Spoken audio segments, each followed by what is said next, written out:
This is authentic. Hey, welcome back to the channel, everybody.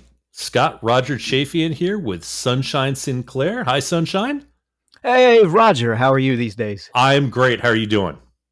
No complaints, man. San Diego is nice and sunny as always. And Norfolk is sunny until it's cold, until it's rainy, until it's sunny. So just, wash, Yeah, rinse, repeat. but the nice thing is you have variety. So believe it or not, as much as I like San Diego, nice actually gets boring a little bit. Yeah?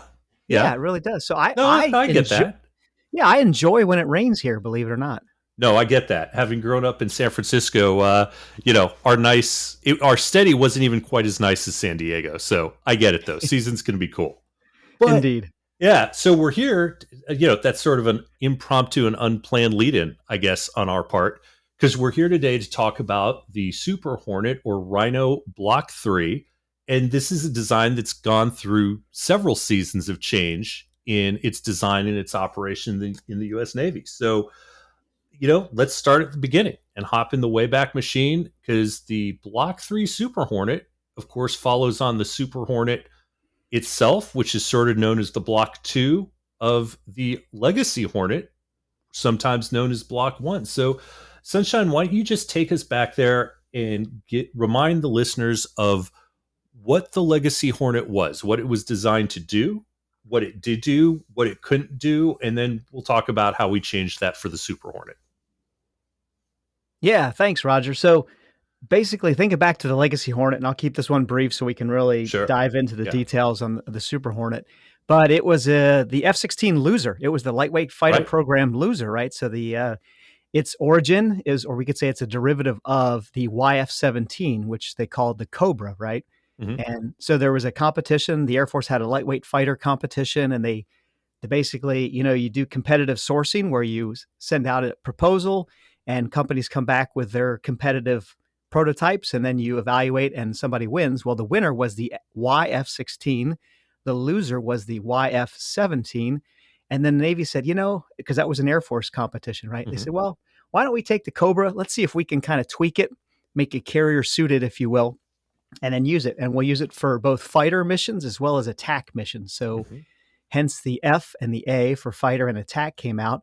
And I believe it was the early 80s was the first initial operational capability, or IOC, of the F-18.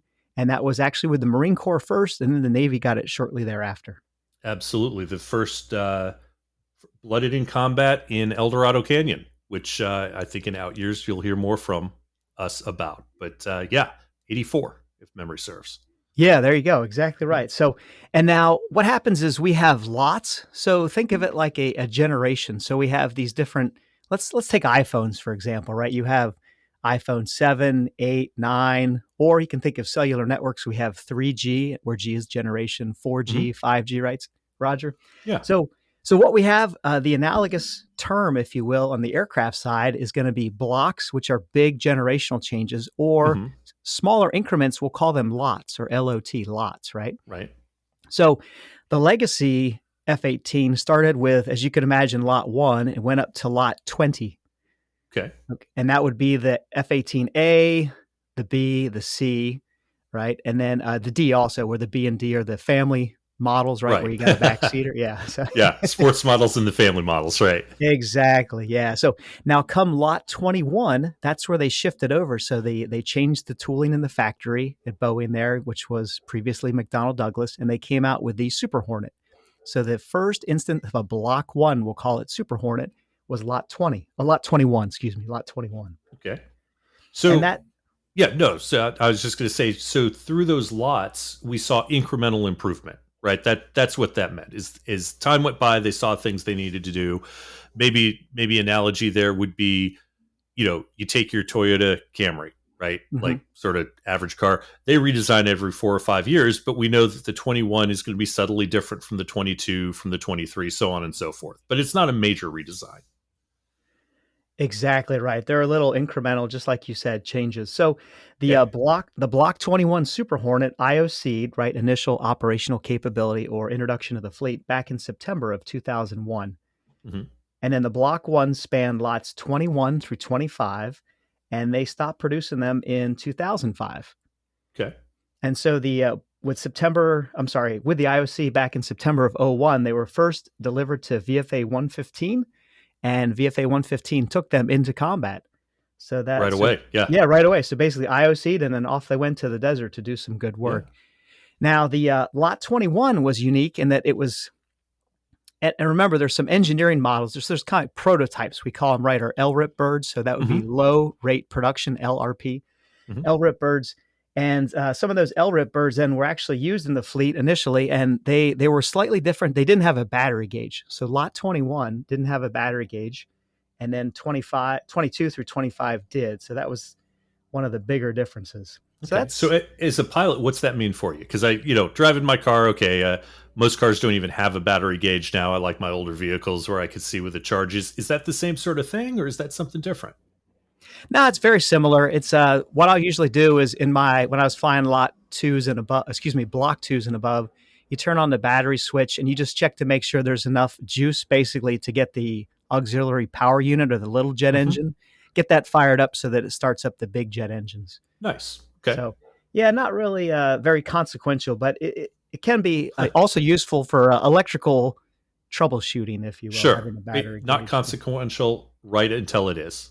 Yeah, exactly. Yeah. Exactly. Yeah, exactly right. So, okay. So that was block 1 would be Lot 21s through 25s. And then right about 2005, they introduced block 2.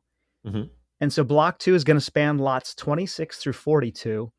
And there are a couple major kind of generational upgrades.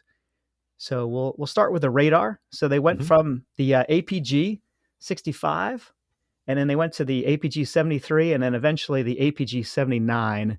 And that's been kind of the workhorse since, right? And APG 79 is the AESA radar. Are you familiar with that?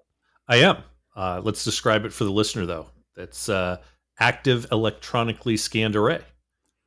Yeah, which is huge. And do you happen to know some of the benefits of AESA over a mechanically scanned radar? I do, as an Aegis guy, and we could sort of tag team here. But the first one, of course, is fewer moving mechanical parts mean fewer breakdowns, but also being able to electronically scan your array removes the limitation to scan in a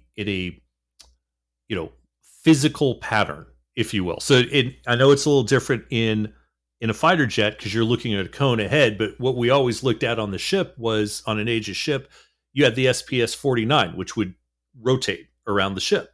And if it's rotating at 12 RPM, you don't get to look at a given point in space other than every 6 seconds. And 6 seconds is a long time when you're talking about supersonic missiles. Whereas back in my block Aegis, it was passive. It wasn't AESA, it was PESA. But that allows you to have the radar controlled and look at a given point in space anytime you want. Yeah, exactly right. So with a mechanically scanned array, it's quite literally there was a radar dish, right? Kind of a flat plate behind the nose of the F-18 there. And you're right, we had dwell times and we had revisit rates. Right. Just like you so well explained of, hey, you can't look at a target except you will be limited by the physical manipulation of the dish, if you will. So, right. But when you have AESA, you can have part of the radar steer the lobe to stare at something, and you can have another part of the lobes can actually continue to scan. Right. So you can have basically fire control quality cues, if you will. So you can stare at something and you can still scan around and see what else is out there. So we call it track while scan, or TWIS, TWS. Right. Yeah. And I think sorry to interrupt you. I think what's important there, for people who aren't really familiar with radar processing, is, unlike what you see in the movies, one radar return does not make a contact for the processor, right? It needs to see movement over time, displacement over time. And if you're only looking at something once every 6 seconds, you're talking about 12 or 18 seconds for a mechanically scanned 360 degree. It's going to be less in a nutating radar in a fighter jet, but even 3 or 4 seconds to maintain a track. Whereas we're talking sub 1 second ability to get multiple beams on target. Absolutely. And a lot of these And you're absolutely right in that the hardware is one thing, but it's the software that is really clutch, right, for these radars. Right. So we can take they can process Doppler returns, and they can tell if the target is moving toward or away from the radar, right? Mm-hmm. And then you can also, with track crossing rates, you can actually divine the exact vector. So that would be the course and speed of the contact. So Right. and it just ASA was such a game changer. I cruised in lot 26, and it was actually before they had installed the ESA, but they had the wires in there. So kind of, we call it the plumbing, and Right. it had the brains, but it didn't have the radar yet. So I flew around with the APG-73 mechanically scanned. Mm-hmm. And when I went in the country, and granted, this was late into the war, so air superiority had already been established in both theaters, both Iraq and Afghanistan. Mm-hmm. But we would traditionally go in there as a mixed section. So it would be two F-18s, one from, in my case, it was 154, the Black Knights, but they had AESA, and then I would go in as a single seat. And so that would be the mixed section going in. So you have one AESA radar, and then me and the mech scanned radar. So okay, yeah, and so we're looking Block 2 Super Hornet is bringing the upgraded radar and the upgraded processor. Yeah, exactly right. So right. you got the brains to go with the radar, we'll call it. And then joint helmet mounted cueing system. This was another real game changer for me. So JHMICs, if you will. So basically, a lot of the HUD information, both targeting as well as avionics, so air data stuff like altitude, airspeed, velocity vector, that can all be, or not velocity vector, excuse me, but that can all be posted over your eye on the visor. Right. So what we can do now is we can dogfight, and I can look around behind me, and I can see the HUD information, but it's on my visor. It's not in the HUD, so it doesn't restrict my ability to see information and scan outside, if that makes sense. The same way HUDs allowed a pilot to not have to go heads down in the cockpit, if you will, to get some critical information. Now you don't even have to go back to centerline. You can keep your eye on the threat, and I'm guessing here, correct me if I'm wrong, but energy state and things like that without just seat of your pants, right? You know how fast you're going, you have these references, you've got everything right there. Absolutely. Yeah. It was so clutch for BFM or dogfighting, as you could imagine, because you can sense the energy state of the jet by, like you said, seat of your pants, control responsiveness, if you will. So if you're going real quickly, it's kind of snappy, crisp controls. Slower, you're going to be a little more mushy. But also, when I did close air support in country, so that would be, guys on the ground, the joint terminal attack controllers, the JTAC talking to me, they could give me a lat long. I plug it in, and then I look around, and there was a target designation box that would pop up around the target with respect to my eye. So when I looked around, I would see a box in my visor, and it would actually cover the target. So it just made the battle space, we'll call it geometry, so easy to recognize, because I'm like, oh, the target's right over there. So then I cue my sensors there and do whatever needs to be done. And if you look back at the history of forward air control and close air support, how much time, I'd say even in Desert Storm, was spent just figuring out where the good guys were and where the bad guys were. And, this has got to be a game changer. Oh, totally. Yeah. And that whole figuring out where the good and the bad guys are, we wrap that into a concept called fog of war, right? Yep. So if you go back to the Clausewitz fans, if anybody reads that old military literature, that term is still alive and well, despite all the technology we have out there. That's right. No plan survives first contact, right? And when the munitions start flying, things go out the window, and it's a very fluid, we'll call it, environment. Absolutely. So, yeah. Yeah. So, okay. So that's the helmet. We talked about the radar, the brains to the radar, the helmet, larger displays, which is nice. So now I went from smaller, kind of a microfiche moving map, if you will, to a no kidding color display. So kind of like what we have in our cars these days. Not size wise, it was bigger, but the clarity, if you will, and the colors and all that. So that was a huge thing. We also had AT FLIR, which would be our advanced targeting pod, right? So that would be our advanced tactical forward-looking infrared. So now we have a fantastic electro-optical, so in the visible spectrum, as well as IR in the infrared spectrum targeting pod, which was huge. And that's one of the ones carried down on the cheek, right? Under the inlet? Yeah, exactly right. On the left cheek. You got it. Yep. Okay. It's kind of that was the only place for it traditionally. So okay. So those are the major upgrades, and then the Block 2s, we had 322 Echoes and 286 Foxes built. Mhm. And those lasted all the way up to Block 42. And then that's where we finally, sorry for the delay, we finally get into the Block 3. Yeah. Well, and let's hit one or two other things really quickly. Sure. Fuel, right? So, again, as a surface Aegis guy whose life was fleet air defense, right? When you're on an Aegis cruiser or destroyer, um, fuel in the original Hornet was a concern, right? Like it was not. It was known as a short-legged aircraft. Now, I'm going to put an asterisk up there because I've talked to some very not just senior but very experienced guys who I'm not going to name drop here because they haven't said go ahead and say it, but going back to El Dorado Canyon, when the Legacy Hornet was used as a strike fighter, get up, go to altitude, do its job, come home, it did that wonderfully. Talking to those guys, and they were coming back to the boat after the strikes on Libya in a better fuel state than A6 intruders were. But when it came, yeah, I know, it's a little surprising, right? Wow. I was shocked to hear that. Yeah. But when it came to fleet air defense, I remember running, training intercepts in the 90s where if you put a Tomcat section on a cap station, it was run an intercept, okay, bring them back, run an intercept, bring them back to the cap station. Third one, maybe we're talking about bringing up a tanker or something. And with the Legacy Hornets, it was run an intercept, where's your tanker? Run an intercept, where's your tanker? It was an issue. And a big improvement of the Super Hornet, right, in the EF was the additional fuel, right? Without a doubt. Yeah. So I'll tell you what, in all my experiences in combat, there were surface to air threats, getting shot at. So AAA or surface to air missiles. There was night rendezvous, night landing on the carrier, weather out there. If I were to summarize, though, the greatest amount of risk that I ever felt or the nervousness I felt, it was actually due to fuel states and specific to the Charlie when I flew that, as opposed to the Echo. Yeah, we have. Are you familiar with the term bring back? Yeah, absolutely. Okay, yeah, cool. So picture this. Let's just do a comparison, and I'm sorry I don't have models or pictures here, but so you have an F-18C, an F-18E, and the F-18E has more gas internally, and then you start putting 3,000 extra pounds of gas on each fuel tank, if you will. Mm-hmm. And so both of them, though, you send them out, and they've got a certain amount of bombs, certain amount of gas, and then the bring back is the amount that the aircraft is actually allowed to land on the carrier with.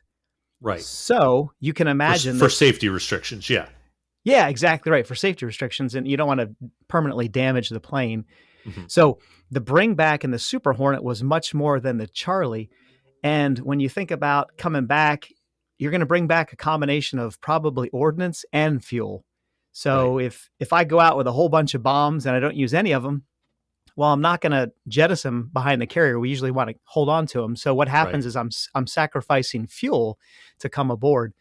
So there are times when I would be trick or treat on the ball, meaning I'm coming down to land, and if I miss the wires or bolter or get waved off, I have to go hit the tanker. So it's kind of my last pass before going to hit the tanker. And that happened at night.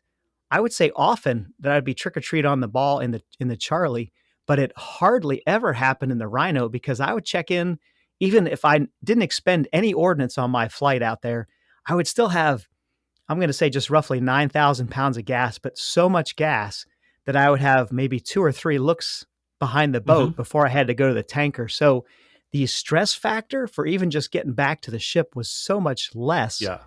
Thanks to the engineers who built the Rhino. Yeah, absolutely. So that, and then I'll just mention this number because it'll come up when we talk about the Block 3, is the original Super Hornet, if you will, the Block 1, Block 2, were designed for 6,000 total flight hours.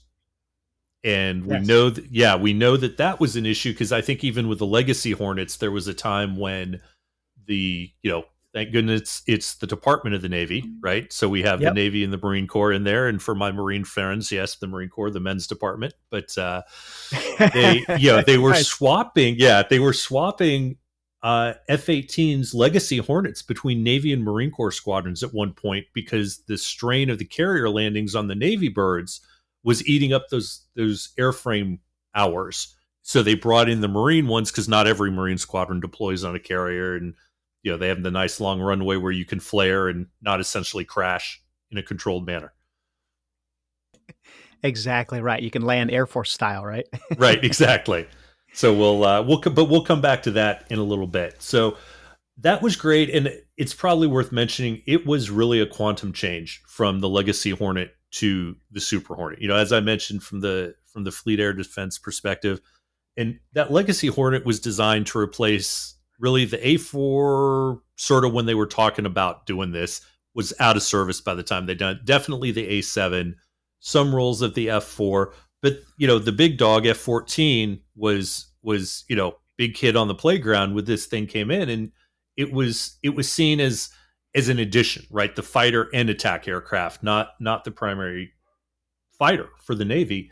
And then that changed, right? Because we see the F-14 with the end of the Cold War gets an accelerated sunset, and now the Super Hornet, as it came to be designed, really stepped into that role, and against a lot of pushback that I could even feel outside of the aviation community, stood up and said, yeah, I'm the Navy's fighter now. Like, I am not second fiddle to anybody. And that's what you got with the Super Hornet, right?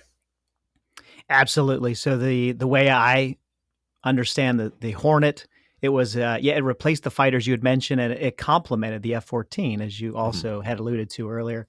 And then, unfortunately, things, as you know, as you always say, moving things break, right? So these F-14s, F-14s with their moving wings and their big engines and whatnot, they eventually get so expensive that the return on the investment, so it is diminishing. So in other words, you just keep throwing more and more money at these things, and they keep being able to do less and less, unfortunately. So yeah, they did sunset the F-14, I believe, in the early 2000s. Yep. I think Craig Snyder, who does the Air Boss series, was on the last cruise in 2006, if memory serves. Crunch, my apologies if I got that wrong. Nice. Yeah. And then right about that time, we had we talked earlier, Block 1 Super Hornet came out in 2001, right? The IOC, if you will. So yeah, you can see how there was the sundown or the waning of the F-14 activity, and then the immediate ramping up of the Super Hornet. So yeah, it kind of took the guard, if you will, of the F-14. And it's a good plane, it's a good airframe, but like with everything, time moves on, technology moves on, and there was recognized a need for what is now the Block 3. So you've talked about the great things that the Block 2 Super Hornet brought to the game. Let's now go ahead and describe what the Block 3 is, because the Block 3 delivered to the Navy in late 2021, correct? The first examples? Correct.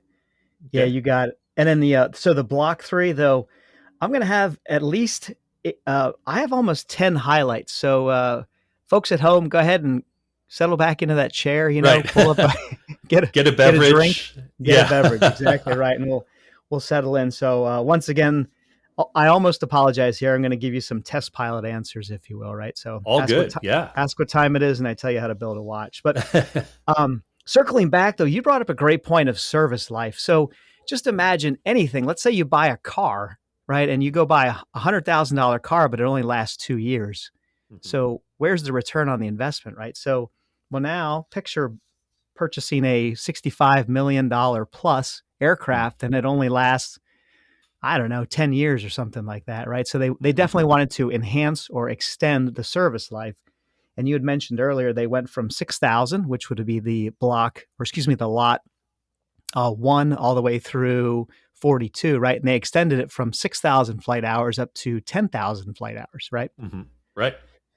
And just to give you an idea, though, significant, exactly right. Yeah. But I also, just to put it into perspective, and 10,000 is a lot, but this is a carrier-based aircraft, so controlled crashes, if you will, and very violent jettisons airborne off the front. So to give you an idea, Boeing's other product, the F-15EX, that actually has been reported to have a service life of 20,000 hours. Right. So imagine the F-15EX, which flare to land, squat to pee, got it. It's very benign with it's got its crosswind landings, but other than that, it's pretty benign environment, and the pilots fly it very sparingly, which is great. when it comes to the takeoff and landing environment. But we were just excited to get 10,000. We're excited in the Navy to get half the service life of the Right. F-15. And it's, you know, it's not that they couldn't build it to get 20,000 hours. It's just that they would have to make the component so heavy that the performance giveaway would be too enormous, right? Like yes. maybe it would be okay maybe to do this in an attack aircraft, even though it's maybe present, right? But, you know, everything's a trade-off. So the flip side of this is they can't land on a carrier, and that's somewhere where that service life goes. Absolutely. And I think you'll see, just as you mentioned earlier, it's a trade-off. So my little mantra, whatever, is that aviation engineering or design is really just a series of compromises, right? Absolutely. So we're going to go ahead and take a little away from the lifetime or lifespan, we'll call it, and then put it into the performance bucket. So there's, you got to rob Peter to pay Paul. Yeah. Right. So, okay. So that would be the first improvement, if you will, would be the increased service life. So the return on the investment for the American citizen, I say, is pretty darn nice. And then also you earlier, Roger, you had talked about fuel, and we talked about the legacy, and we talked about the Super Hornet and the differences, and obviously the increased capability. Are you familiar with conformal fuel tanks? Absolutely. Yeah. Yeah, cool. So to my knowledge, the conformal fuel tanks, that was projected and it was anticipated for the Navy purchase, but in the end, they didn't purchase it, right? Right. But we're looking at an extra 3,500 pounds of gas. Even so with the CFTs, or if they or even without them. Oh, my apologies. Yeah. No, if you were to strap on the two CFTs or conformal fuel tanks over the dorsal back area, then you would have had the aircrew would have had an additional 3,500 pounds of gas. Right. Which is, and what did you say the base was internal to begin with? I have to look at. I think it's in the 16.7 or something like that. So that's not a small amount. Yeah, that's a significant increase. And for any of you who aren't familiar with conformal fuel tanks or CFTs, they're sort of the cornerstone of what one of the capabilities that took the F-15 into the F-15E Strike Eagle. They're, I believe, on the F-15EX. They're available on the F-16. I think Israel might have been the pioneers in using those. And basically, they sort of, they don't look like a drop tank, right? They're an addition to the airframe that almost looks blended into the airframe and allows you to carry that fuel without the additional drag of a drop tank.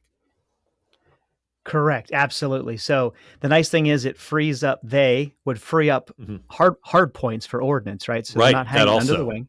Yeah. And then they're almost like, bear with me here, tumors or blisters on the back of the F-18. So if you guys can picture the canopy and how the canopy kind of gracefully blends into the back, the dorsal, we call it the dorsal area of the F-18, where you see an antenna or two, there's this little ridge back there. And then there are surrounded the ridge are two flat areas that are basically the top of the intakes. So if you move well back from the intakes in the flat area, basically where the base of the Lex is, that's where these conformal tanks or these kind of blisters, if you will, would be attached. If you go to your favorite search engine and type in F-18 Block 3 CFT, you can get pictures. But they had concept drawings up there, and even I think they actually did some actual CFTs that Navy just hasn't purchased them to date. Yeah, correct. They actually did testing. Boeing did, so it was at Boeing's expense, right? They had these, and they're faired, if you will. So what I mean by that is, it's not just a bubble blister; it's actually got a smooth contour, so that it's aerodynamic, right? Yeah, right. And the engineering has been done. So my understanding is, if in the future, for some reason, I don't know, maybe major peer competition in, say, the Pacific, you needed more range out of your aircraft, this is something that could be retrofitted without R&D at this point. It's just another capability we chose not to buy at this point. Absolutely. And the nice thing is, when you get to buying strategies and development strategies, a lot of times the U.S. will rely on other countries to actually pay for the R&D, the research and development of something. And then they'll end up, once the R&D is complete and the costs have been baked into the mature effort now, we'll say, then the U.S. will wait, like, okay, so for example, let's say Kuwait buys the Block 3 Super Hornet, and which they did. And let's say they want the conformal fuel tanks. Well, then the government can say to Boeing, well, if they want it, they're going to pay for it. So Kuwait pays for the conformal fuel tanks, and they get developed all the way to a mature system. And then down the road later, if the U.S. Navy decides they want it, then they can basically buy it without having to pay for the research and development. Yeah. No, it's not, and I know procurement guys will kill me for saying this. It's almost an off the shelf option. Yeah, it is. It is. It totally is. And we use that strategy not only for aircraft development, so kind of we call spiral development, where you keep adding new incremental things to it. We have the FMS, or foreign military sales, pick up some of those R&D costs, but we also do it for weapons. Yeah. Oh, absolutely. So, I mean, it's a strategy that it's not like we're holding a gun to their head or something. These right. They do it of their own volition. We say, hey, it's smart business. Exactly. Which for the government is not always the case. So, right. Yeah. Refreshing change. Exactly. Yeah. It is totally. Yeah. So nothing against our government, but let's. Yeah. Okay. So back to the drag. So you had mentioned that there's obviously less drag, and that's true except for in the transonic region. Okay. So as you can imagine, we have the external fuel tanks originally hanging off the wings, or these big kind of bullet-shaped things. There's a lot of drag there. And now you put them up on top, you open up the hard point for additional ordnance down below the wing, and then you have less drag hanging, obviously, below the wing, and they went through their computational fluid dynamics, like their CFD and these high-tech computer simulations and all that. And they optimized the shape for subsonic flight because let's be honest, this is a sweet looking fighter, don't get me wrong, but it doesn't rage around supersonic all the time, right? Right. Or even transonic. Yeah. So they kind of found the sweet spot operationally, and it was less than transonic, and they optimized the drag for that. Okay. So what happens then is, as you try to get transonic and supersonic with this thing, there's something called wave drag. And once again, we can talk about that in another episode, but basically shock waves are formed on the aircraft itself. And as you can imagine, those shock waves produce additional drag, and they're called wave drag. So these CFTs create an additional amount of wave drag and makes it harder for the Block 3 to slip through the number, if you will, to go from trans to supersonic. So got it. So basically the plane is moving faster than the air can get out of the way of the plane. Is that the good history major? Well done. I'm gonna you get a gold star today. So well done. That's exactly right. Yeah. So the air starts to build up and it doesn't know where to go. And so it has to relieve this excess energy, if you will, and it does it through, it manifests in a shock wave. So it's a dramatic change in temperature and pressure very quickly. Yeah. And it makes sense. You know, they that extra wave drag was actually CFTs. Yeah, exactly right. Yeah. And just to give you an idea of wave drag, though, have you heard of the area rule? Yes, I have, in fact. Okay, cool. Yeah. Do you want to? What do you know about it? And then I'll kind of I'll do the layman history history degree, which is basically the cross sectional area of your aircraft. If you can make it remain constant, you minimize the drag. And the way I picture this best is going back to what I just think of as the super sexy designs of the late 1950s and early 1960s with a wasp waisted aircraft. And, one of my favorites, the B-58 Hustler, not a big, but it's got that wasp waist with those big delta wings. And so the way it got explained to me, to take it even down a notch from that, is if you made your airplane out of Play-Doh, right? Every section of the plane would have to be able to fit through the same little cylinder if you mashed it up. So the wings, where you get those wings coming out, you need to pinch in the waist of the airframe a little bit so the cross-sectional area is the same. Maybe a little off, but that's how it was explained to me, and it sort of made sense. No, I like it. I that's a new one for me. So golf clap. Well done, sir. Yeah, that's exactly right, though. You want the transition from cross-sectional areas as you move from the nose to the tail has to be very gradual. Yes. And so I think there's something called the Sears hack body. It's just these two engineers, Sears and then hack. But anyway, their Sears hack body is, and this is, I'm going to boil it down to some fundamentals. We're not going to get into all the compressibility, blah, blah, blah. But basically, the shape of a cigar, that is the ideal shape.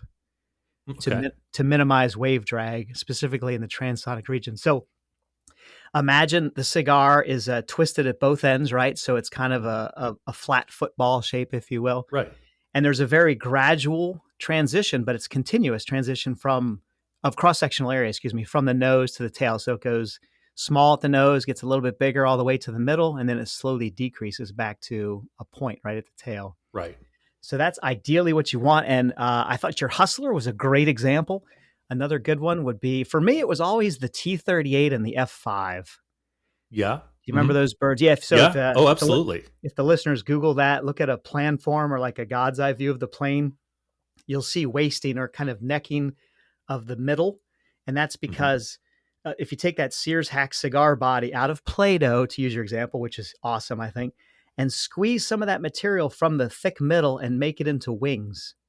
And so that's why you have that wasting, if you will. Oh, I see. You took that and riffed on it, and I like that even more. Which is, take the cigar shape, and that's all you get. Like exactly, that's all you get to make the airplane. Pinch your wings out of that. Yep, that's exactly right. Nice. So now picture the Rhino, the Super Hornet here, and then they're going to throw extra mass on top of it in the middle section where it's really fat because it's got wings and all that stuff. So it's not anywhere close to a Sears hack body. Okay. So what happens is you just have a lot more wave drag in the transonic region. Right. Yeah. So, and I guess when I hear that, and I think, from the air defense guy's perspective, we'll throw those CFTs on there, right? I want more gas. I want to run more intercepts with this thing. The strike planners want to get more range out of it, but there's operational considerations. But I think, as you said, the whole thing has sort of been optimized for just below that transonic because that's not where we fight generally right now, not at least where the Super Hornet's fighting. Yeah, totally. You are spot on. It's not kind of the heart of the envelope for operational purposes. But now, thinking of range, you had mentioned, hey, slap on some extra gas, and it turns out with the Super Hornet flying about 300 knots or max range, we'll call it, you're going to get about an extra 260 nautical miles out of it. So if you have conformal fuel tanks, so it makes a big deal.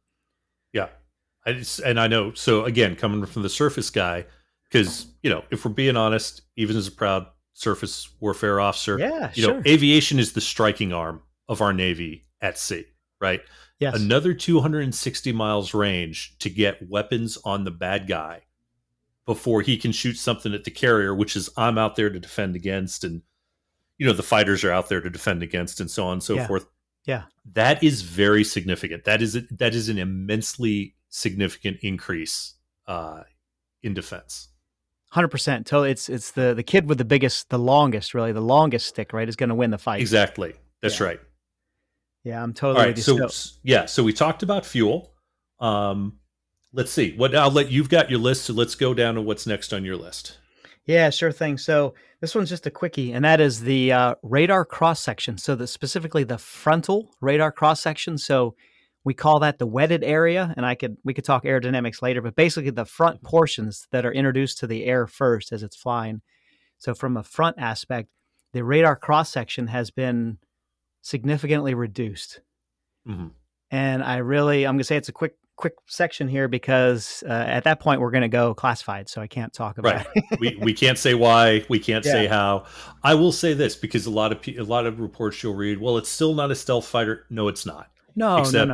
Except it sort of is, because what is stealth, right? Stealth is a reduction of your radar cross section, and this is where I'll bring out the air defense side in me again. So reduced radar cross section means longer time to detect for the guy who's trying to shoot the SAM at you. Because I was that guy, right? I'm that guy shooting the SAM on our behalf.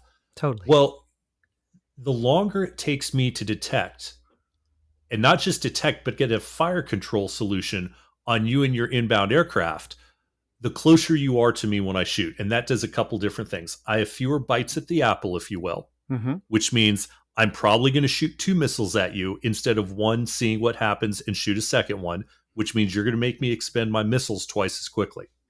The other piece is if you get close enough, you're going to launch your missile, and fighter pilots want to go after the other fighter, right? Yes. An air defense guy's like, if he's launched, I no longer care about him because my life is defending the carrier.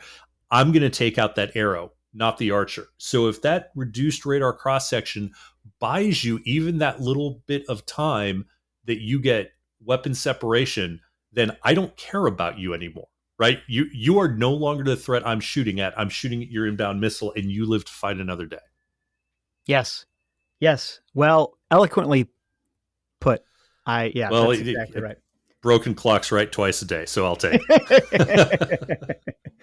Oh, that's awesome. So, and then if you don't mind, so RCS aside, we'll talk some avionics. So some upgrade with the avionics there. So are you familiar with a Common Tactical Picture, or the CTP? Yeah, absolutely. Yeah. So basically, you're going to have sensor fusion, right? So you're going to have off-board sensors, onboard sensors, and you're going to be able to blend that into one single kind of unified picture that has all the information displayed. So that would be, and you guys on the ships, I think you guys have a Common Tactical Picture, right? Absolutely. And let me digress here for a minute, because I've said before in some of the other shows, Hollywood is not your friend when you're when you're learning about this stuff. Just like gunfights, they don't happen like in Hollywood. This common picture, we've had it for a number of decades now, but the fidelity has not always been great, right? So if we go back to Link 16, which was the absolute heat when I joined the Navy, right? Oh, you're on a Link 16 ship. And that was really awesome. And it was head and shoulders above the things that had come before. But even that, and I'm pretty sure it's unclassed, but I won't get into it just in case. But the way it multiplexed and the way it synced up with other ships and other aircraft meant that if you were just a little bit off in your computer processing, either you fell out of the link or your data was a little bit off sequence, right? So if you can imagine sitting on, USS My Ship, and I say the target's at bearing, 270 to 100 miles, and USS Next Ship says, well, from ground truth, whatever it is, it's actually 265 at 95 miles, and I'm trying to tell you in your plane where to go intercept this guy, and that's just getting more divergent. It's tough. And so as good as Link 16 was, it had its limits. And so we're a good 40 years from when Link 16 was developed, and now we have this new, common picture that, and I'm sure 40 years from now, people will be looking back, oh my gosh, how did you make that work? That was cool to you. But the fidelity is so much better. The connectivity and the synchronicity, that's what I'm looking for, is so much better. And it's going to allow a lot of things that I think you're about to tell us about. Yeah, you're right. And synchronicity, well, once again, eloquent. I just, I think of the Police album, right? So yeah, nice. Right? You know what I'm saying? Yeah, totally. Yeah. For all the classic rock fans out there. But that's right. So we had Link 4, we had Link 11, then we have Link 16, and Link 16 has been, has evolved, let's say, exponentially. Yeah. And so, yeah, you're right. We can't dive into the classified side of it, but target latency, so how old is a track, and target accuracy are going to be the two kind of metrics that can help win or lose the fight. So the update rate, the latency you already talked about, which is great. And then a lot of sensor information now, when it gets ported over Link 16, actually has a goodness factor to it. And they call it track quality. Have you heard of that? Oh, yeah. And it's a numerical scale from basically 0 up to 15, right? Yeah. Or 15 is the best. And that information will be attached to the Link 16 track information that goes out. So the recipients can say, oh, here's a track, and here's the goodness of that track. So it gives you a timestamp or a totem. We call it time of target measurement, TOTM, totem. So it gives you a totem, and then it gives you your track quality. And from there, you can have other sensors that are contributing the same or similar information to the same target, and they can actually resolve, well, this one's a little better than that one, so I'm going to look at this one instead, if that makes sense. Yeah. Yeah. And the new software in the Block 3 is allowing the Super Hornet to be a major player in this game now, right? It is, absolutely. Yeah, it's kind of a 1-2 punch, and that's going to be, we have the Distributed Targeting Processor Network, so DTPN, right? And that's going to be an onboard computer that can blend or meld all of that information together and then present it very logically and with a lot of color discriminators to the air crew. So they can boil down, we'll call it, kind of the extra beeps and squeaks, and turn it into something that's more human digestible in the cockpit. Right. Yeah. So that's that DTP. And then that DTP works, though, in parallel with the Tactical Targeting Network Technology, or TTNT. Mm-hmm. And the TTNT is going to be an upgrade to the Link 16 receivers that we've used in the past. So, and MIDS, Link 16 is also known as MIDS, so that's Multifunctional Information Distribution System. And so if I call it Link 16 or MIDS, please understand that's interchangeable. Right. Yeah. So, and I'll try not to throw in the 25-year-old JTIDS term for it. Thank you. Yeah, that's true. Yeah, just to confuse it even more. There you go. Exactly. And now the nice thing about MIDS, so it's this radio network, we'll call it, right? Mm-hmm. Out there, or far-reaching Wi-Fi, however you want to look at it. And it's hard to jam. So it's frequency agile, meaning I'm going to basically that these radios on board the different entities, ships, aircraft, they're going to jump around frequencies. So they're going to be tuning into different frequencies at a very, very fast hop rate or frequency shifting rate. Mm-hmm. And that makes it hard for the enemy then to jam because it's frequency agile. And if you learn anything about jamming, you have to dial in a frequency and then you have to basically put all your noise, if you will, into a certain frequency. Well, if it's a moving target, the frequency, like the carrier frequency, like it is in MIDS, it's real hard to jam.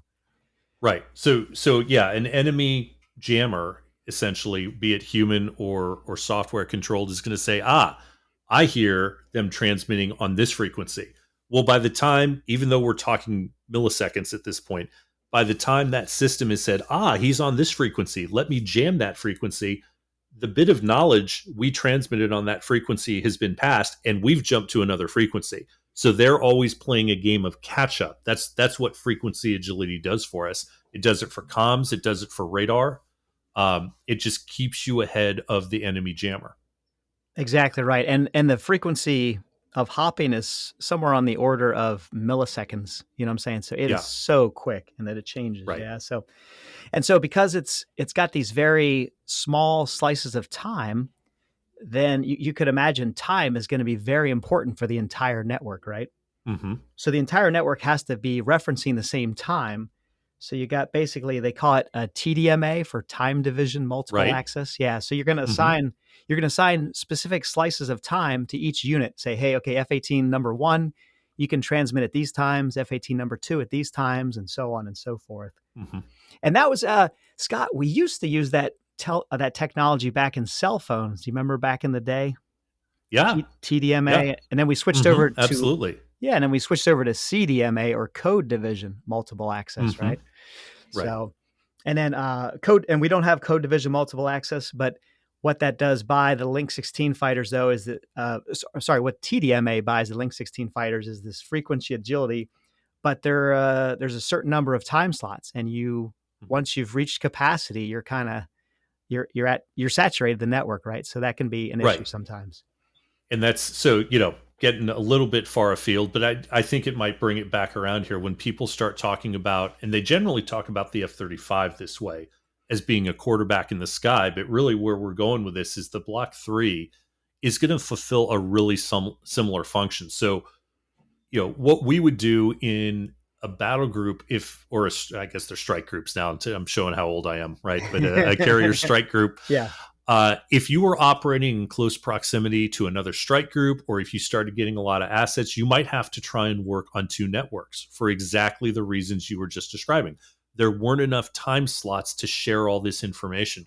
Mm-hmm. Well, when you start thinking about that and the fact that you're artificially dividing 2 units in a relatively same geographic area, the idea of this quarterback becomes really, really important. Who can share data, who can split data. And the fact that it could be airborne becomes even more important because now you don't have line of sight over the horizon concerns. And the fact that you're making it something other than the E2, the Hawkeye, is super important because how many Hawkeyes deploy with an air wing? 4 to 6, right? Yeah, exactly. Yep. And how many Hornets? Figure even with an F-35 squadron on there, you've got 3 F-18 squadrons. Not all of them are going to be Block 3, but I mean, I'm just taking a stab here. You're going to quadruple the number of aircraft that can go airborne and act as these relays and quarterbacks. Yes, and then unfortunately, there's going to be some data clashes, right? So there's going to be this guy's on these time slots, this other fighter's on similar time slots, And then that information actually has to propagate through space. And granted, speed of light, so it's pretty quick. But still, you'll have time where basically some messages are stepped on by other messages, or there's a data clash, and then the resultant for the receiver, they actually don't receive anything, or they receive half of a message, and the computer doesn't know how to deal with it. So I think big picture, and I'm sorry, I just went, I got my shovel out and I'm digging down a pretty deep rabbit hole here. But the big thing is information warfare, and how to manage information is huge for all the reasons you just mentioned. And each of those little nodes, so a transmitter and a receiver together, we'll call that a node, is a plane.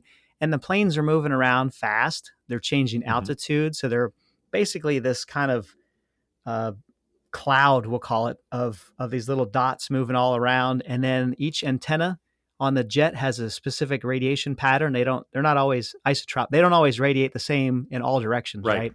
You have wings and ordnance in the way and all that stuff.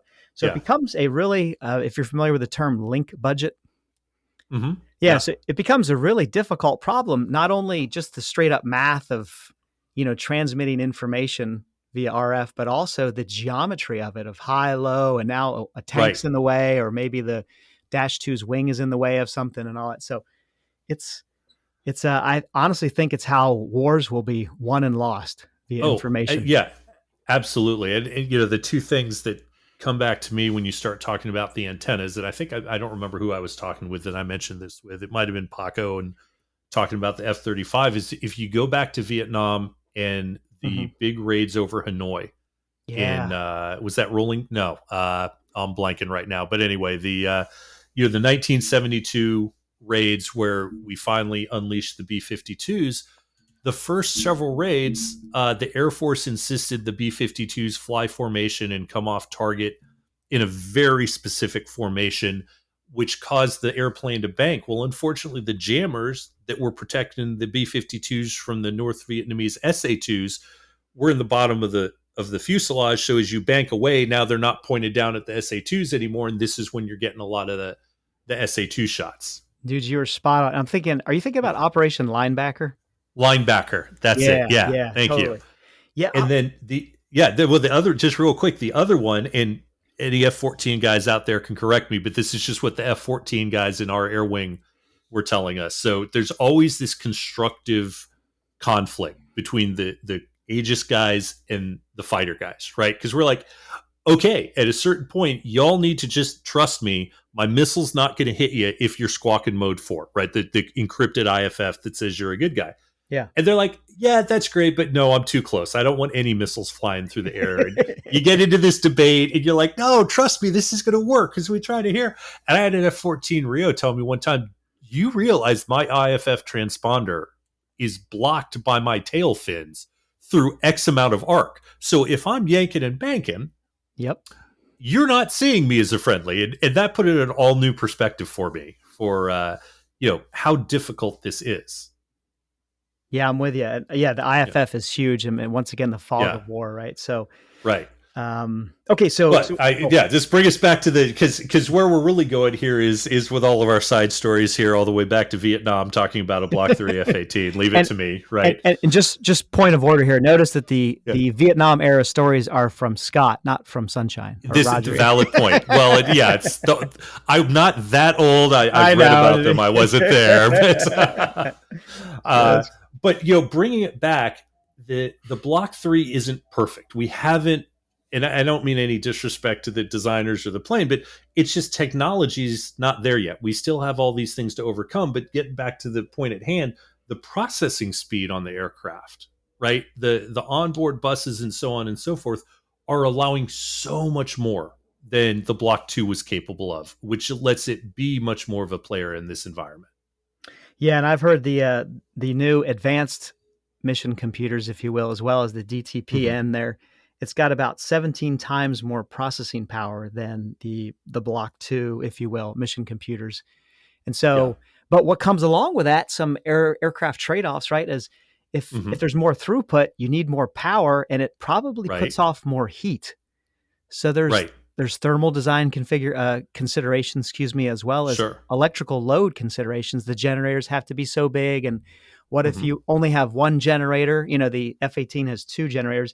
if one pops offline, will everything still work, or do you have to shut off the radar, and so on and so forth. So everything really is consequential, and it kind of touches every other part of the trade space, if that makes sense. Yeah, absolutely. I mean, just the thermal load, like you said, like that heat has to go somewhere, and we use IR missiles. So does the opposition. So it's all a thought. But I guess on that thought, it all comes back to that battery gauge now, right?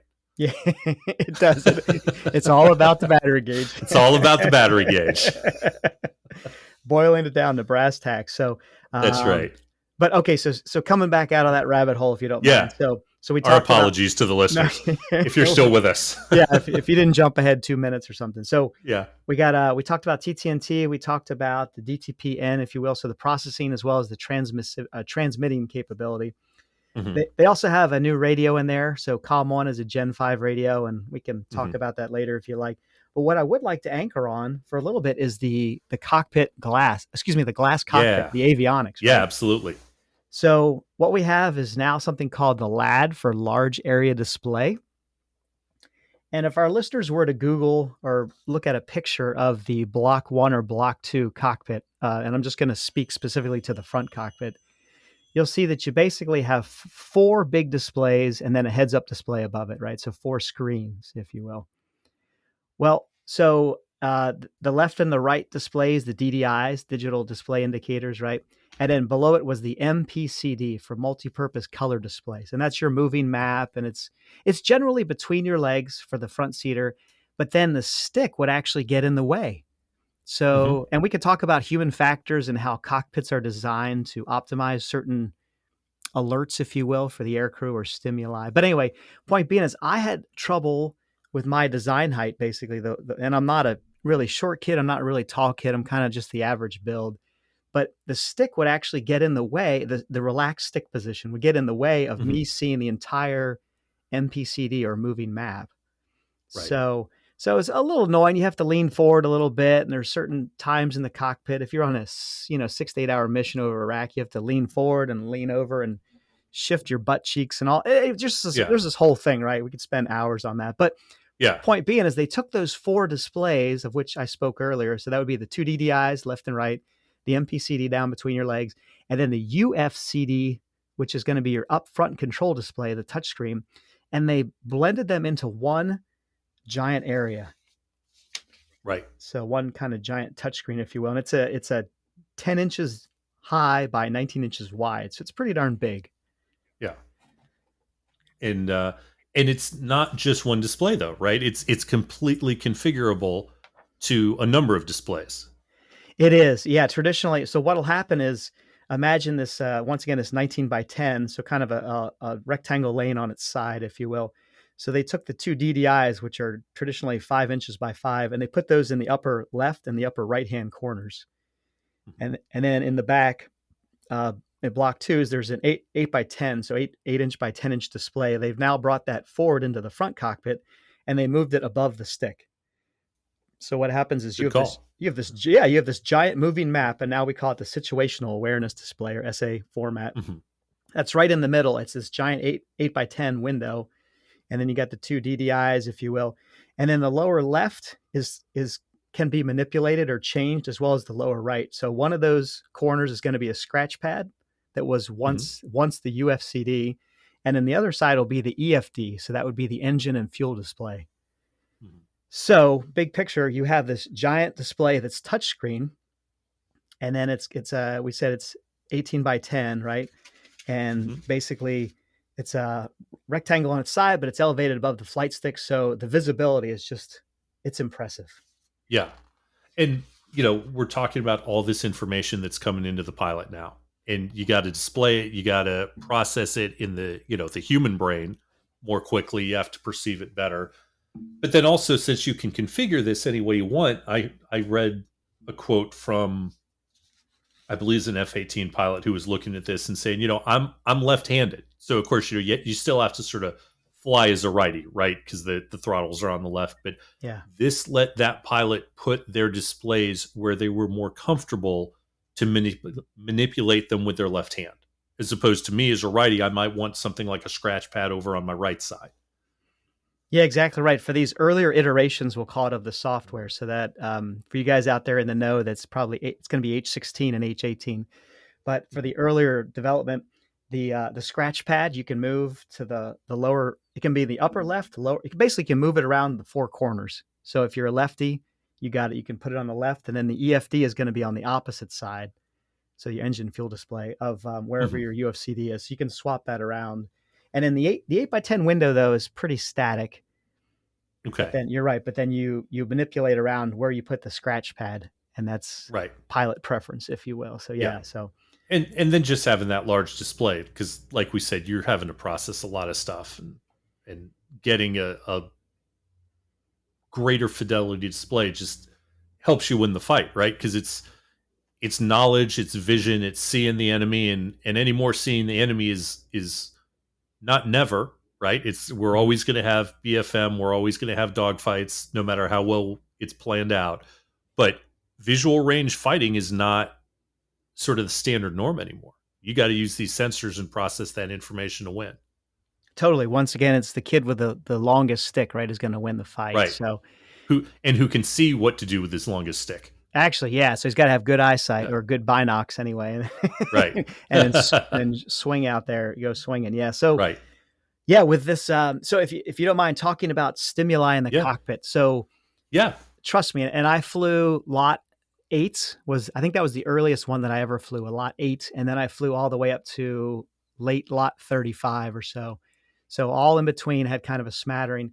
And Lot 8, for those folks at home, or if you have to Google this, go look up Atari 2600, and go Yeah. look up Pong, Pong, Pong. It's this game, right? And it's, man, we'll talk about bare bones, pixels, concepts, all that stuff. Right. That was the Lot 8, and it was a beautiful thing. There are only Right. five. You couldn't get distracted in the cockpit because there are only like five things to look at. You know what I'm saying? So it was Yeah. way easy. Excuse me. And then when I was a test pilot, we started to introduce H12 software, and then 14 and 16. Anyway, and the amount of information, it is honestly overwhelming, the amount of information displayed in the cockpit. Yeah. So what happens is these displays now, they have to have ways to highlight certain things during certain Hmm. times, certain missions. So if it's an air contact that's in the very close range, like within weapons Hmm. solution, then it needs to be flashing and maybe red and have some kind of tone to it, you know? So there have to be ways to alert the aircrew as to, and kind of direct the attention or the focus. Right. So never having flown one of those, the thing that comes to mind for me, and I think the industry that is really what I think about being a kid way back in the day, we won't say when, uh, and moving up to now, is watching a football game, right? Because when I'm back in the day watching the 49ers with Joe Montana, to give you a time reference, you had maybe the clock counting down in the corner, and you probably had the score part of the time, right? Mm-hmm. Down on the screen. Mm-hmm. You watch a football game now, you've got infographics all over the screen. Depending on where you're watching and where it is in the game, you might have an ad on the side of the screen, but they've become very good. For example, at, the play clock gets a highlight to it depending on who you're watching, or it turns a different Mm-hmm. color when it's getting into a critical area. If it's a critical down, they're projecting a line across the field on your screen to show you all this. And to me, that's what I am imagining when you're describing this, is just ways, it's all there, but let me highlight for you what you really need to know in this moment. Yes. Oh, I love your analogy. So backing up a little bit. So time Yeah. frame wise, probably about 2013, 2014, we had a piece of software called H10. And Hmm. so, and we'll talk about the naming convention later. But anyway, H10 was for Super Hornet. And if you guys can picture the old news broadcast, old being pre-COVID, where they'd have a ticker across the bottom with information. Sometimes they still have it. And then they'd have a list of their topics that are coming up on this side. And it was basic. Yep. And then the dude's talking, and there's a picture behind him of whatever the topic is. To me, it was disorganized, chaotic, and too much. Right. So at Hmm. least for my simple brain. So anyway, that's how H10 was. It had so much information. It was not selectively displayed though, so, or presented, excuse me. So what I mean is, it's just everything's there, it's all in white, it's all the same font, There's no alert, or there are very few alerts to it and all that stuff. So you have to, the pilot has to lean on his training to know, okay, I'm doing an air-to-air mission. I need to focus on this piece of information here and this here. Whereas then H-12 was just this incremental increase in a good way in display, or really human vehicle interfaces, if you will, for the F-18.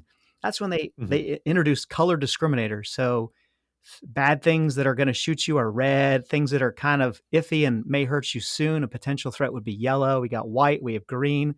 So they started injecting these color discriminators, the additional tones, if you will, and they really started to manage the kind of human factors, is what I call it, of the human vehicle interface.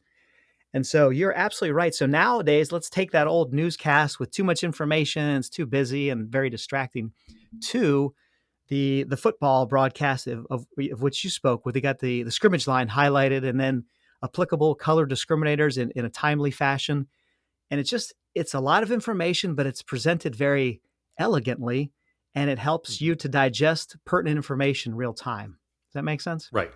Yeah. Oh, absolutely. Because you can turn on a football game now, and if you've watched one or two football games, you turn on the game midway through the third quarter, you haven't listened to anything, and in 10 seconds or less, you know exactly what's going on in the game. Yes, and that stuff is somewhat intuitive, because I had a French test pilot friend of mine, and I was trying to explain football to him over Thanksgiving. And so, so imagine, as this is American football, obviously not, right, of course, yeah. And so I said, oh, well, they're trying to get to this yellow line that's just been superimposed on the field, and here's the score, and now there's this many timeouts left. And anyway, it was one of those things that you tell him once, and he's a smart kid too, but you tell him once, and it was intuitive, so there wasn't as much training required. Right. So that's what our software has moved to. We have all the information we need, or at least most of it. And now it's, how do we present it in a digestible format, in a timely. Yeah. And so if we follow this analogy, right? Yeah. Because, when you're in a high stress situation, be it combat, be it a motor vehicle accident, be it whatever it is, right? Yeah. Your brain starts to almost load shed, if you will, right? Like, totally. You start to only focus on the truly important things, and you're being dragged in different directions. And it's sort of like, let's say you're trying to watch the game and you're distracted by something. Something's going on with the family. Something's going on with this or that. When you snap your head back around, to look here, because all you really care about is the score, right? Like, you heard the cheers, you heard something, to go look at the score, and now you immediately have context for what's going on. What's the same thing now in the cockpit, as you are trying to, even with the helmet mounted system and the great visibility and all the alert tones, you're over your shoulder, you're looking for the bandit or the bogey, and you're maneuvering, and you're going through your G forces. Well, you need to know something, you can come right back to it with your brain sort of load shedding all the unimportant things, and see that one cue right there that you need to know for that critical piece of information in the fight that's going to make all the difference. Absolutely. And if the software can help you load shed by actually removing things for you ahead of time, right, it's even better. Right. Yeah. So we've definitely seen that. And it's to the point that the Boeing engineers who developed the software, they listened to our feedback in the mid 2015s, 2014-ish time range. And they have buttons you can actually, they call it declutter. And it's literally, you're removing certain levels of information, as in priority, secondary, tertiary, if you wish. You can remove the tertiary and the secondary information when you're in the air-to-air mode. So it's only going to focus on air contacts. And when you're in the air-to-ground mode, that makes great sense. Yeah, so it is really an elegant solution, and it's stunning the way that they've thought about how the man and machine have to interact. So we have visual, we have aural, right? We got tones. And have you ever heard of a visual horizon? Yeah, absolutely. I'm sorry. Have you ever heard of an aural horizon? Sorry about that. That I haven't heard of. Yeah. Okay, yeah, check this out. So here's an aside. We're going to get on a rabbit hole. It's probably about 2 feet deep. So for a while, they were looking at hypersonics, and hypersonics with a cockpit, with a canopy is pretty difficult, as you can imagine. Yeah. A manned hypersonic. So they thought, well, what if we just had this giant piece of metal over top of the cockpit, so you don't have to worry about thermal basically things melting. Right. So they said, well, then how's the dude is he gonna get sick? He's looking at gauges inside, and he's basically in a closet flying around, right? Yeah. They said, well, yeah, and we can talk about spatial disorientation later, but basically they came up with a way of, hey, what if we had an aural horizon, meaning in your headset you have different tones, and then the tones can correlate to if your wings level or if you're turning right or you're turning left, and so on and so forth. Yeah, and so this was a DARPA program there was an experiment, I guess you could say, done at the 3 service academies. So I believe it was DARPA, it was the DoD, gave the service academies money. It's when I was teaching there at the Naval Academy. And they said, hey guys, here's the concept that I just explained to you. Now go make it happen. So it can be a rough cut, you know what I'm saying? Here's 10 grand and you have a semester. So go see what you can come up with. And the senior midshipmen at the Naval Academy in the aero department, they came up with actually a really good solution that you could sit in this cockpit, and granted, it's not flying, you're not going airborne, but they could simulate. So you're sitting on the ground, so you're not going to feel it, seat of the pants stuff, but you could move the stick and you would hear these. I'm sorry, and you're completely enclosed. You're once again in a closet, dark closet with a stick and a headphones, and you would move the stick left and right, and then the tones would change left and right in the ears. And after a learning curve of maybe 2 to 5 minutes at the most, you could understand, hey, I'm banked left or right. And you can't say I'm in a 30-degree angle of bank to the left, but you could say I'm in a harsh turn or a steep turn, or I'm in a shallow turn and all. And it was pretty cool. So the reason and I'll come out of that rabbit hole. The reason I tell you all that is we're actually running out of sensors for the human body to receive information. And it's to the point. So we used up our eyes, we used up our ears with the tones and all that stuff. And they actually looked at having little rumbling packs in the seat itself to say, hey, there's a surface air missile coming from over your left shoulder. So I'm going to have a little bob weight, kind of like your cell phone where it's on vibrate mode, you know? Yeah. I'm going to have a little off kilter bob weight. It's going to spin around in the chair behind your left shoulder. And you know that it's almost like the jet's tapping you on the shoulder. So you got to look left and look for the smoky Sam. Yeah. So that did not come to fruition, but they did experiment with that. And so they're trying to find what other sensory inputs do we have, because we're, saturating. I think that speaks to your point. We are so saturated with this, and it's all important information to win the fight. So what, coming back here to the Block 3, what does it do for you? Well, it's maximizing to the point that we can right now how to provide that information in a way that's as informative as possible without being overstimulating or saturating the human senses. Again, that's what it's going to be all about. See the enemy, you win the fight usually. Exactly right. Which, and on that point, I think, let me know if we've missed anything else, but I think the one thing I know looking here is the IRST and the centerline tank. Speaking of seeing the enemy, right? That's something we're getting with the Block 3 as well. Yeah, we are. Good point. So thanks for pulling me out of that rabbit hole there with sensors. With the LAD, the large area display. All good stuff. All good stuff. So there were 2 options for Station 6, which is going to be your centerline store, right? The first one was actually, and we'll just quickly touch on it because it was basically canceled or not going to be acquired by the U.S. Navy. That was an external weapons pod.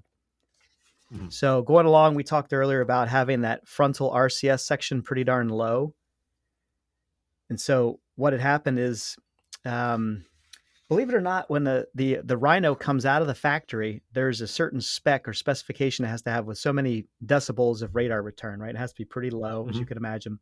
Anyway, so they spec it they verify it come out of the factory, but then immediately when you go into combat or even just normal flight ops, you hang a tank and ordnance off it, and that radar cross section just grows immensely, right? Right. So they said, well, how can we reduce the RCS with having stuff hanging on it? Can we do F-35 style, a bomb bay? Well, no, you can't redesign that. So let's just take a pod, stick it on Station 6, which is the center line, and we'll call it an enclosed weapons pod. So it's basically a low RCS or LO, low observable suitcase that goes underneath it. It carries about 2,500 pounds of ordnance. So it turns out there's 4 internal stations, and the intent was that you could carry, get ready for this, you could carry 12 AMRAAMs and you could totally carry 12 AMRAAMs across the entire aircraft and then you have your two 9Xs on the wingtips. So for air to air, you definitely got your fangs out if you have 12 air to air that's missiles. a lot. Yeah. Yeah. So anyway, so that thing went away for the Navy anyway. So Boeing tested it, and Navy said thanks, but no thanks. But then moving on to the IRST, right? So IRST, do you want to step us through the acronym right quick? Infrared Search and Track. Yeah, exactly right. And so the nice thing, so let's talk about probability of detection. All right. So you're out there, you're a fighter, you're out with your section. And if you're radiating, there's a good chance that the bad guys have some kind of emitter. So you're kind of tickling their receivers, right? They're going to know you're out there. So you have some kind of active sensor. Well, with IRST, with that infrared, like you had mentioned, it's all passive, right? Right. So it kind of lends itself to a low signature. Obviously, there's no RF associated with IRST, but it's not like you're emitting any kind of IR. So you're literally in the IR spectrum, but you're just sitting there listening. Does that make, or just looking? I should really say looking. Yeah. Just looking. Yeah. Yeah. So it's huge. That's this passive sensor. And so they thought first, well, hey, why don't we put the IRST kind of like the F-14, and there's a MiG, I think it's the MiG-29 maybe that's got the 29, I think, has the bubble right up there on the nose. Yeah. So they said, why don't we just stick it in the nose? Well, guess what other fine piece of gear is up in the nose that I really enjoyed in in close air support? I'm thinking the gun. Yes, you are correct, sir. Gold star again. Yeah. So they said, well, if we put the IRST up there, we got to get rid of something, right? It's a compromise, give and take, rob Peter, pay Paul. And so they were thinking about removing the gun. Well, how do you think the operational aircrew felt about that? Yeah. Every pilot since Vietnam is saying no. Yeah, exactly right. Yeah. Yes, exactly right. So they said, no, that's no bueno. Let's not do that. They thought, well, where's the next spot we could put it? Said, hey, why don't we put it on the tip of the centerline fuel tank? Yeah. So what we have there is, so beeps and squeaks here. The normal fuel tank that goes under there is the FPU-12, and then they have the FPU-13. So what happens is they had to, once again, a series of compromises, right? They had to remove some of the capacity in the front and put in a bunch of electronics and this infrared seeker, if you will. So you went from the FPU-12 holds about 480 gallons, and now with the IRST on the front of it, this modified fuel tank, the FPU-13 only holds 330 gallons. So what happens is you basically lose about a third of your gas, a usable gas, excuse me, right? Okay. So you lose about a third of your gas, but and the idea was, well, we're going to have CFTs, so that's going to make up for that deficit. Does that mean? Yeah. Okay, so it's kind of and that didn't happen. Yeah, exactly right. So you didn't have the 1-2 combo, but they did. Right. They did keep. Just to be clear, you're losing a third of the usable fuel in the tank, right? Not for the jet overall. Great call. Yes. Yes. No. It's okay. It's just for in the tank itself. Yeah. You've lost usable space. We'll call it, for the fuel. So anyway, but the ZERS is out there, so it's on the front. And now I will be curious because it's going to be introed, or it is introed with the Block 3 Rhinos, and we've got VFA 25 and VFA 113, both out of Lemoore, both flying Block 3s currently. So they should have IRST on board, and the IRST is going to sit behind, because it's strapped underneath on the center line. It's going to be behind the nose gear. And so I'm thinking about catapult launches and all the grease and crap that gets spit up by those tires. I will be very curious about maintainability and reliability of the lens and the IRST system itself. And I'm sure. So I have no idea. I'm just going to hazard a guess. Sure. I'm going to take it. So if you came to me and said, hey, Scott Chafee and Roger, you are now the lead designer on this thing, and by the way, you missed this. I'm thinking about how NASCAR and Formula One do onboard cameras. Okay. And if you've ever seen them, they basically sit within a housing, and because you're getting stuff coming off the track, they rotate. There's actually a spherical lens that rotates. So the forward-facing portion or your view portion is looking out clear, but then it rotates under a shield that wipes it clean. It's got something in there that wipes it clean as you go to the next section. And I would imagine that for takeoff, they could even maybe gimbal the sensor head so that it's not facing forward during launch. That's just a guess. That's a great guess, and I believe that Yeah. is the design which follows NASCAR. Thank you, which I'm totally unaware of, but also AT FLIR does the same thing. So AT FLIR, Okay. there's a stow mode where you basically take the lens that's facing forward, you rotate it Mhm. 180 degrees aft, and then have it protected. So, Yeah. but what does happen, unfortunately, is and I am definitely as guilty as the next guy, but I would land with the FLIR open, looking, if you will. Hmm. Yeah. So anyway, so we'll call it. Well, by the way, if they haven't designed that into it, Sunshine Roger Productions here would like to get the patent on that, Yeah, and but I'm pretty sure someone smarter than me has already designed that in, nonetheless. Definitely smarter than I am. So yeah, I totally agree with you, dude. So, so you got the Zerst sitting on the station 6, right? The center line, if you will, Hmm. takes up some of the usable gas in the gas tank, but it's going to be huge. So it's called Urs 21. It's a Lockheed Martin product, and without saying much else, you got to keep it kind of obviously classified. Yeah.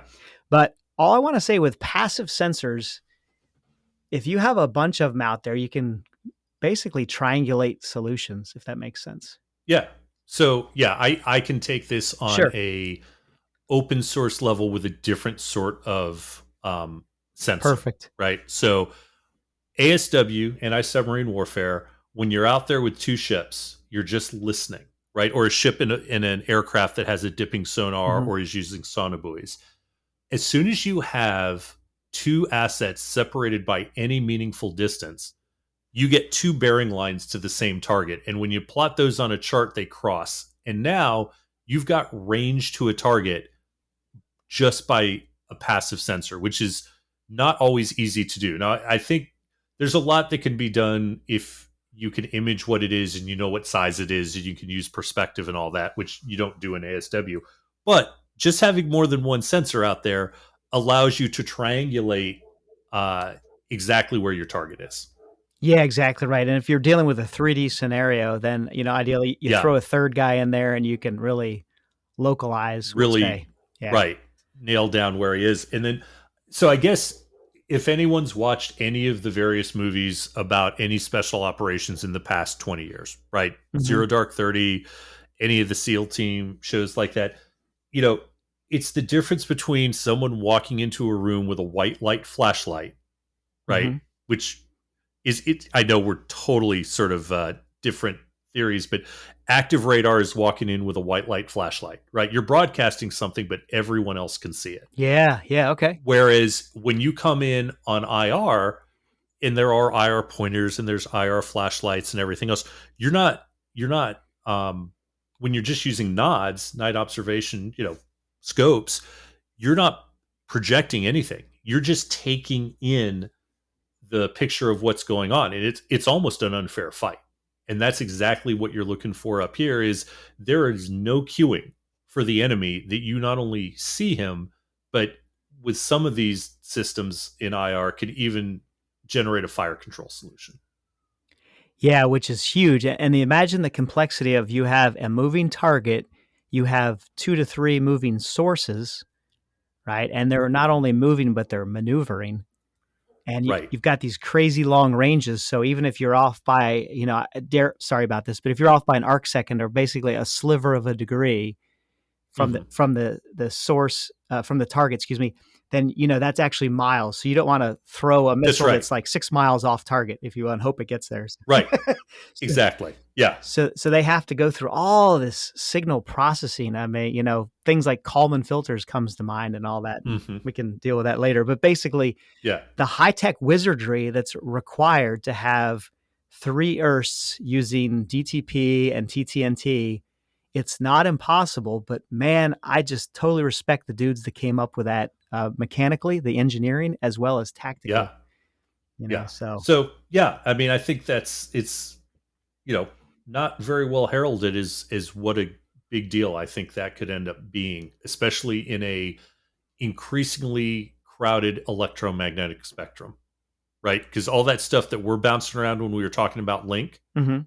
the other guys bouncing things around, and even if they're not part of your link and not inside your crypto, RF energy is RF energy, right? So you Yeah. transmit two things on the same bandwidth, they can still interfere. So I think this is going to be a big deal. Oh, totally. It's a game changer. Yeah. And you're, Yeah. like you said, you can't with RF, you can't deny physics, the law of physics, right? I'm saying Right. it Exactly. is what There's it is. only so much bandwidth. Yeah. Yeah. Yeah. All right. So have we missed any specific capabilities of the Block 3? Well, I'll tell you about one that didn't come to fruition Yeah. for the Navy. That is enhanced engines. So with Okay. GE, so we had the 404s back on the Legacy Hornets, and then the GE F414s were a market improvement. They would be the ones found on the Super Hornet, the Block 1, 2 Super Hornets. And in the Block 3s, they were looking at putting these F414, F414 enhanced performance engines, or EPs, on board. And that right now the static thrust. So traditionally, it's hard to measure thrust, especially if you're moving, right? So if you're up at altitude or you're mid-range, so they usually try to capture thrust as a performance metric as static thrust. So sitting on deck, the airplane's not moving, got a certain amount of airflow through the engine. Anyway, the static thrust of the 414 engine used in Block 2 is about 22,000 pounds per engine. So you're looking at 44,000 pounds total. And with the EPEs, they're looking at an increase of about 20% more. So you get roughly a little over almost 26,500 pounds a side, or almost 53,000 pounds total.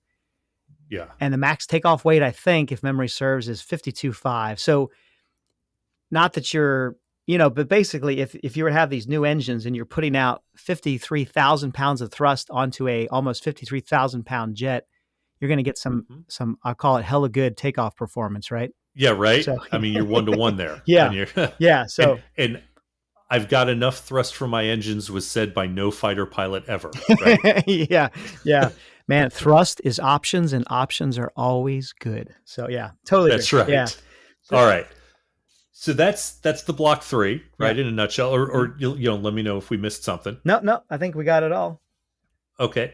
So I think we've sort of talked through why this is a good thing, right? Like this is the bridge between the original Super Hornet, if you will, the Block 2 Super Hornet, and the F-35 and the NGAD, the next generation air dominance, which is used to mean two different things, same acronym by the Air Force and the Navy, but the Navy's got that with FAXX. This is sort of the bridge to keep the Navy in that game. So they started showing up in September 21, and you mentioned the two squadrons that already have them, right? Yep, correct. Yeah. Okay. But which two are those? I'm sorry about that. So VFA 113, the Stingers out of Lemoore, and VFA 25, the Fisties. Okay.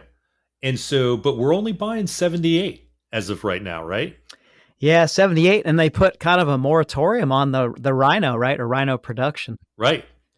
Yeah. Yeah, because that's going to, U.S. Navy production, which at the moment means all production, is going to stop in 2025. Yeah, and you caveat it very well. You say that's U.S. Navy production. So we do have FMS, foreign military sales, right? But, and with any luck, maybe India will buy the Super Hornet. I don't know. Have you heard anything?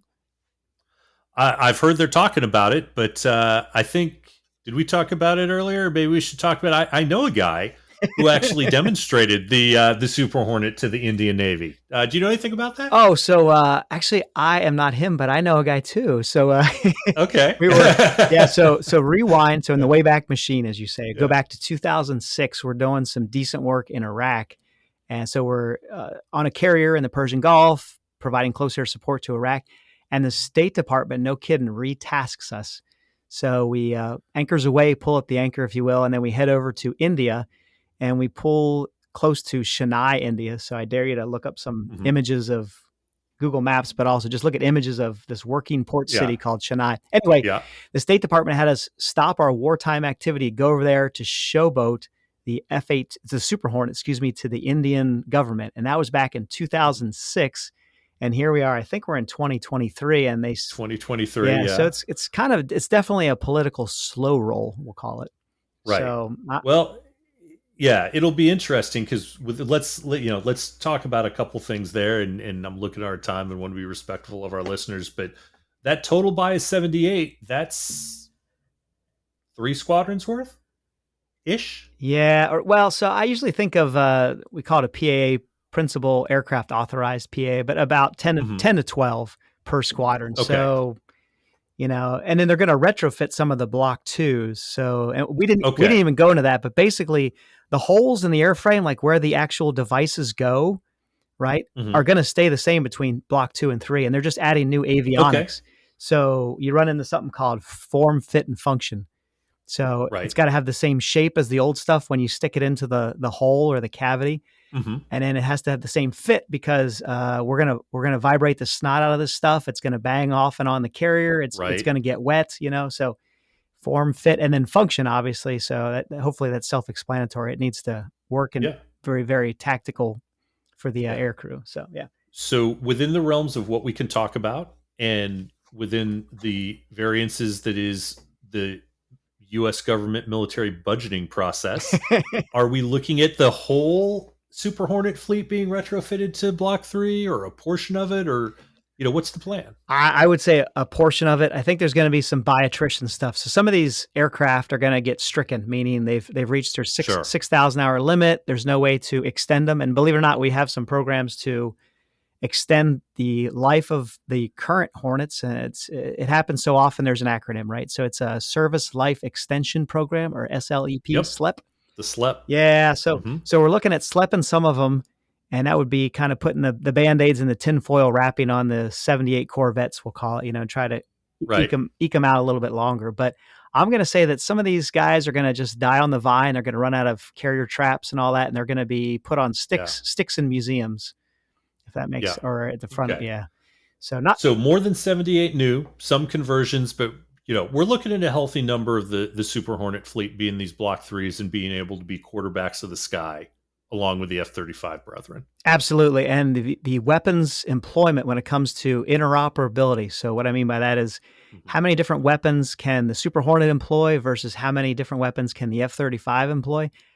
On class, I'm still pretty sure that the F-18 Super Hornet can actually employ more weapons than the F-35. Yep.